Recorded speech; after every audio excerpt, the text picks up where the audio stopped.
Welcome back, everyone. Thank you so much for joining me today. Now that we are in the midst of a geopolitical power shift, with the unipolar moment, as Marco Rubio admitted, being over. So it's not normal for the world to simply have a unipolar power. That was an anomaly. It was the product of the end of the Cold War. But eventually you were going to reach back to a point where you had a multipolar world, great powers in different parts of the planet. We face that now with China and to some extent, Russia. The change in the paradigm necessitates a change in our approach to the events that unfold in front of our eyes. You don't need to be pro-left, you don't need to be pro-right or pro-anything in the middle, but it is important to be pro-truth. And sometimes, unfortunately, more often than not these days, truth can be inconvenient and it can be uncomfortable, but it doesn't mean that we need to brush it aside, because if we do, it will come back to bite us in the end. Even some of US media outlets seem to understand this. A recent article published by Bloomberg titled, "The United States is already losing the new Cold War to China," caught my eye. The greatest power struggle of our time isn't unfolding on a battlefield, at least not yet. It is a simmering global rivalry between the world's two great power states, the United States and China. And despite the tough talk and tariffs, despite military drills and diplomatic pressure, the uncomfortable truth is this: the United States may already be losing the new Cold War. This isn't a sudden rivalry, by the way. As early as 1989, China's statesman Deng Xiaoping warned of a coming Cold War with the United States.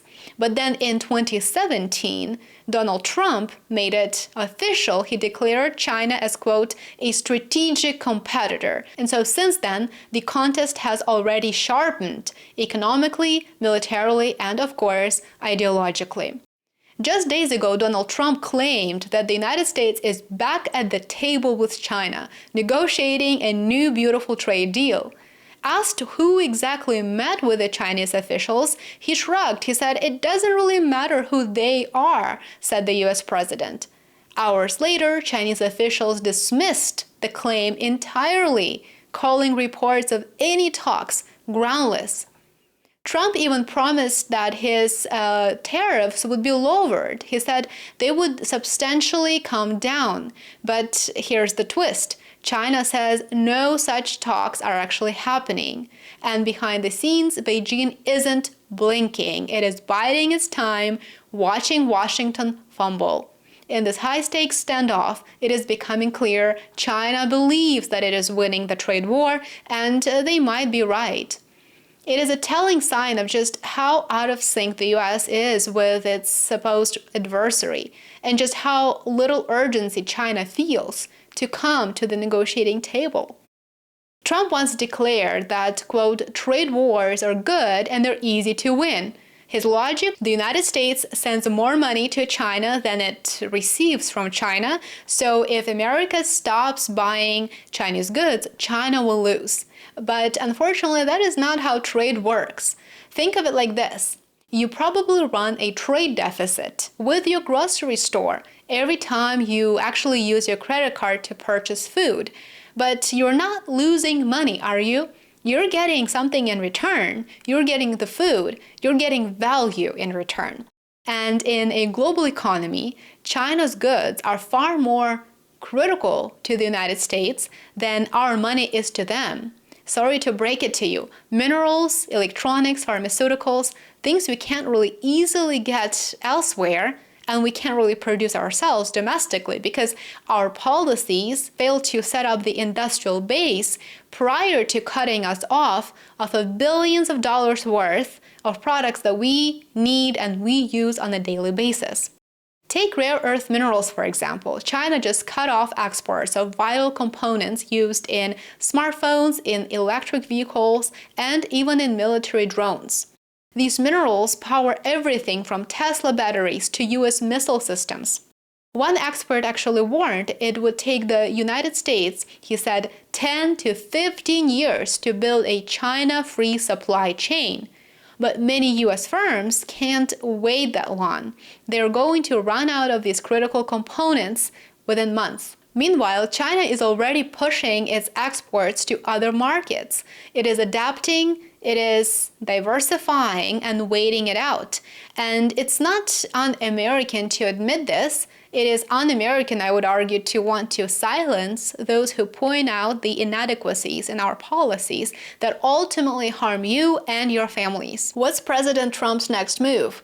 Rally the allies. He's asked Japan, the EU, and others to reduce trade with China and join a US-led economic bloc.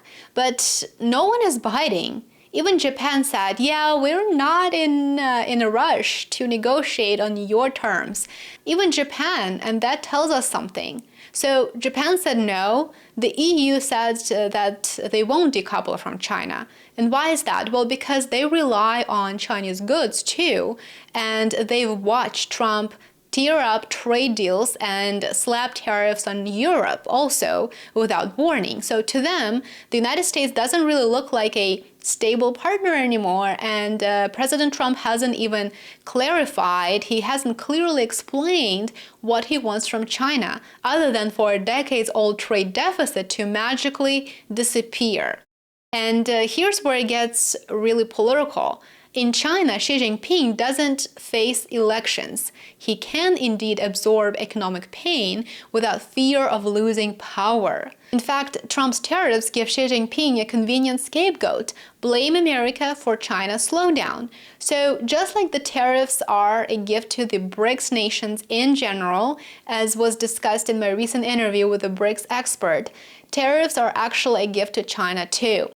In the United States, it is a different story, of course. Trump's approval on economic policy just hit a record low. It now stands at 37%, according to Reuters.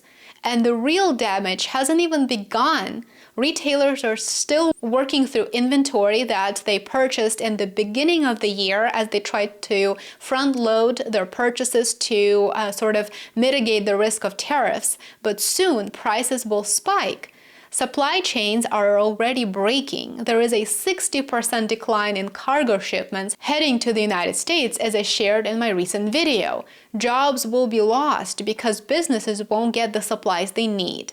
Trump's recent behavior may suggest that he is feeling the heat. After a week of boasting about high tariffs, he is now hinting at massive reductions before even securing a deal with China. But the problem is, even that kind of talk, China isn't buying anymore. Beijing wants a full rollback of tariffs. A full rollback of tariffs, just think about that, just to begin negotiations with the United States.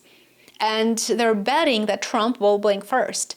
The longer they wait, the more desperate Washington becomes. It is a power shift. But this isn't just about trade, it's about global leverage. China is flexing its economic muscle, showing that it can use supply chains to its advantage, which someone in the White House should have been competent enough to admit and to be aware of before imposing a 145% tariff on Chinese goods. The United States is showing that it can't rally allies, as is the case with the EU and Japan, and it can't even keep its story straight. If this continues, the United States risks ceding economic leadership, not just to China, but to a world that sees America as unpredictable and reactive, and therefore unreliable. And can we really blame them? Here in the United States, people are feeling the same. It's not a winning strategy. China isn't just outlasting Trump's tariffs, it's outplaying him. A trade war, once referred to as easy to win, is looking more like a slow strategic defeat. Tech and trade are now weapons. Tariffs can drive positive change if they are coupled with other well-designed economic policies. When tariffs are used as a political tool, we shouldn't be surprised that the fallout leads to empty shelves and surging prices. This isn't just about economics anymore, it's about who sets the rules in the future. And this isn't just a simple rivalry between superpowers. It's a global chess game, and the United States isn't winning at the moment. Thank you very much for watching. I appreciate your time. If you found this insightful, interesting, drop a like and hit that subscribe button. Become a subscriber at worldaffairsandcontext.com. I'd love to see you there. And I will see you back here tomorrow. Enjoy the rest of your day. Bye for now.